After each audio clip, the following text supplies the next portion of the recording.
right, so in this video, we are going to talk about creating your reference and your separate reference page.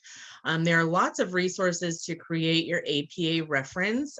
This is one of the best resources that we have, the Purdue Online Writing Lab. It actually walks you through and helps you to create your APA formatting. Here you can see it utilizes Citation Machine as one of its sources, but more than that, most important, it gives you all of the information that you would need to simply complete it on your own. This is something you should bookmark because you will use it a ton. It also talks about if you have more than one author, 3 to 20 authors, right? It talks about how to do in-text citations, which a lot of you are going to need help with the in-text citation portion because you're not used to it, and that's totally fine. There are different methods to do your references. APA or MLA are the most common, but for this course, you will use APA formatting. Mostly in the business world, we typically use APA formatting. So you want to make sure that you're understanding and learning how to do that. Make sure you're putting italics in the right place. Make sure you're putting your periods in the right place, parentheses where they go. All right. When you do an entire page filled with your 6 to 15 references, you want to make sure that they are on that reference page in alphabetical order according to whatever that first letter is. Okay, so keep that in mind as you're putting things all together, that you're doing that in alphabetical order. Okay. All right. So now that we know how to create or what resources we have in order to create the reference, let's talk a little bit about how we actually put that in Word and create its own reference page. The important thing here is that when we create that reference page, it needs to be on its own separate page that no matter what I'm typing above it, it will always maintain that reference page on its own separate page. All right. So if I were to be doing editing and fixing and I go from 4 pages to 5 pages, I still want that reference page to be perfectly formatted on its own page. So let's look at how to do that. So the first thing you want to do anytime you are working in Word is you want to make sure that you have that ruler on the top. It just makes things easier, makes it a lot easier to see. So you go to View and you click on Ruler. That's going to give you that ruler right there on the top, which allows you to make some changes. Now, personally, I really like to use this formatting tool here. This is the paragraph marks and other hidden format symbols. You can see when I turn that on, it shows when I hit the enter key. If I do a shift enter, which is a soft return, that's what that little arrow is. There's dots in between every word. That means I use the space bar. I can see here I have a space here, but there's not an actual enter. So I know that my after spacing is larger for that area. There was not a keystroke. It was just the formatting. And I can do a separate video on how to do that because you will use that a lot also. All right, so let's go ahead and scroll down.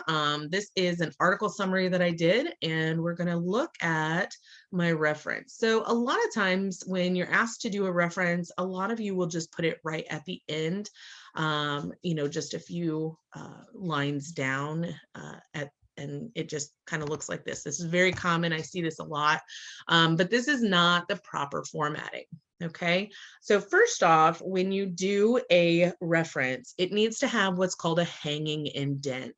And that means that this first line is going to be all the way to the left margin, and the rest of the lines, no matter how many there are, is going to be indented 0.5. Okay, so we have our 1-inch margins on all sides. And what we're going to do is we are going to highlight the entire reference, okay? And we're going to come up here to our little, I think it looks like an hourglass, but it's actually a down arrow and an up arrow and a square. All right, so we're going to come here and let's just look at what these do. So if I were to click on the square itself, it's going to move the entire thing. All right, this is super useful when you're trying to adjust some formatting or you have something specific you want to stand out, but not what we're doing for this particular item. This top one, when we move that over, that gives us a permanent 0.5 indent. So if you're indenting all of your paragraphs, this is how you would do that without having to hit the tab key every time. It'll just automatically do it when you have a new paragraph. So that's super handy, saves you a lot of time. The one we actually want is to move just the bottom arrow. All right, so when we do that, that creates that hanging indent where the very first line is going to be all the way left aligned, but the rest of them are indented 0.5, right? Because I put it halfway between the 0 and the 1 on the ruler. That's how I know it's 0.5. Okay. All right, last but not least, we want to put this on its own page, and we want to ensure that it will always be on its own page. So we're going to go to Insert, and we're going to insert a page break. So we click that, and that inserts our page break. And you can see it even gives us this symbol here because we turned on that formatting tool, right? If I take that off, then it goes away.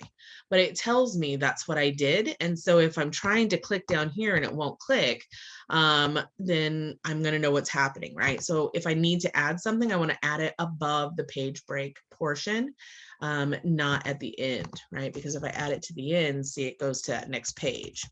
But if I add it above, then it all stays here. And I don't have to worry about, see how it moved down a line? I don't have to worry about it moving my reference page. And that's exactly what I want. Okay. And look, it automatically indented because I did not change the formatting up here correctly. So you want to keep that formatting separated, okay? But because I have the editing tool, I was able to easily tell that I didn't hit the tab key. There wasn't anything funky going on. I just simply needed to fix my indentation, okay? So that is how we do that. Get that on its own page, and then I can simply hit Enter, Center, and type references. And now I have my reference page fully started. Once your group gets together and you're going to grab all of your references, your article summary references, as well as any additional references that you found, then you will put these all in alphabetical order here under the reference section. Okay, I hope this helps. I hope you guys have a great day. And if you have any questions, let me know.